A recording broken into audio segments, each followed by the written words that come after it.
I don't want another pretty face. I don't want just anyone to hold.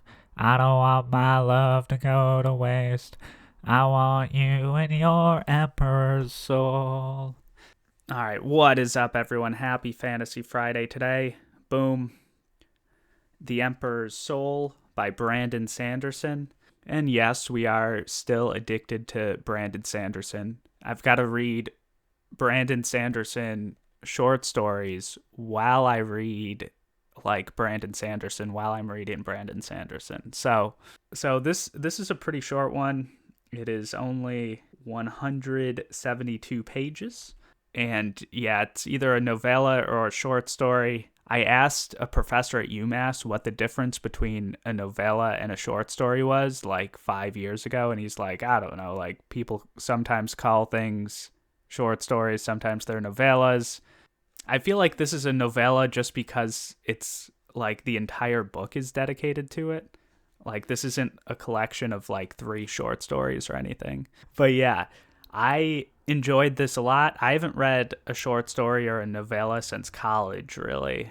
So, Shay is the main character. We find her locked up for trying to commit a crime, basically, with her magical powers. And her magical powers, we'll learn throughout the book, but basically she can forge things and create counterfeit things. So she's in jail. She's going to be executed. But then the all-powerful people come to her and say, hey, we want you to forge this thing, and your life depends on it. And that's basically where the story picks up. And she has a time limit, so the chapters are, day 1, day 4, whatever. And Shay is basically jail, but she's in pretty much solitary confinement in a room where she gets to work on this project for 100 days.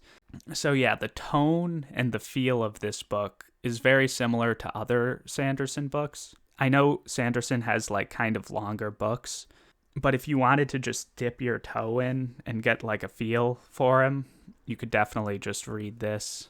And you'd get a feel not only of his writing style and the way he plots things, but, world building, magic system. And even Shay is definitely kind of similar to some of his other characters. She definitely feels like a Sanderson character, except maybe a little bit older, which is fine for a short story because there's less time for that longer term character development. So sometimes just having a character that's in their late 20s rather than their late teens or early 20s can be a bit better, just so you don't need as much character development. There's still some character development in here. The magic and the world is great. Forging is a very unique sort of magic system. A lot of times Sanderson's magic systems are a bit more complex. In fact, that's probably what he's most known for, world building and magic systems. But in here, his magic system is less complex, but I couldn't imagine a more complex magic system in this small amount of pages. And it's pretty well defined what the magic system can do, what it can't do.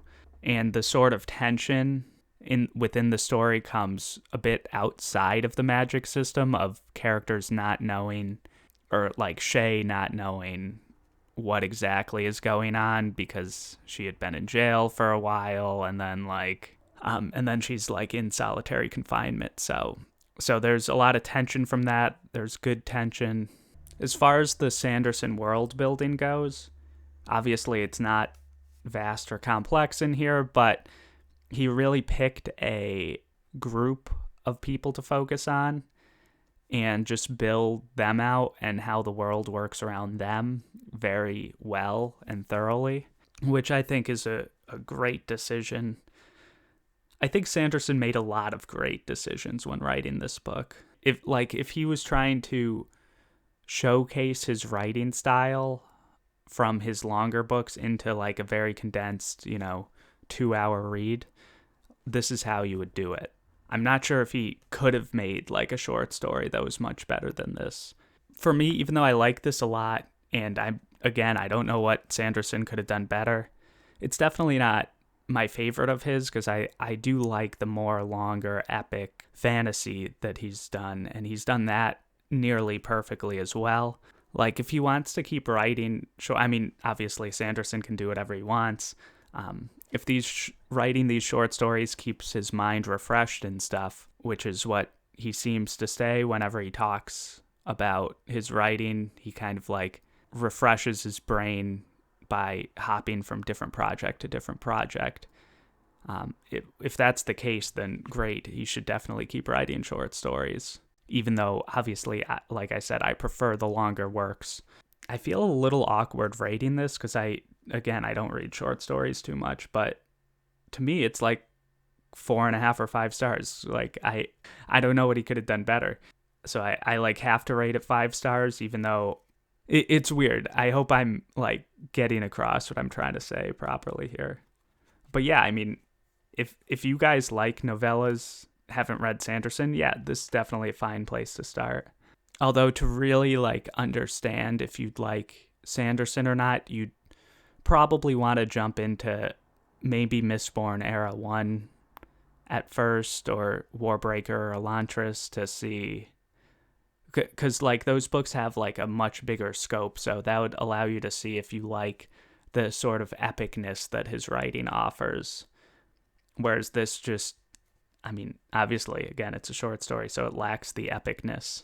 Let me know what you guys think, if Sanderson readers should start here, or do you think it's kind of like a bit misleading to start here just because like this is so much shorter and less epic than all his other works, even though it's an honest representation of his writing style and like his character building and stuff. It's not like an accurate representation of the massive worlds he built. So yeah, let me know what you guys think. Like, comment, subscribe. See ya.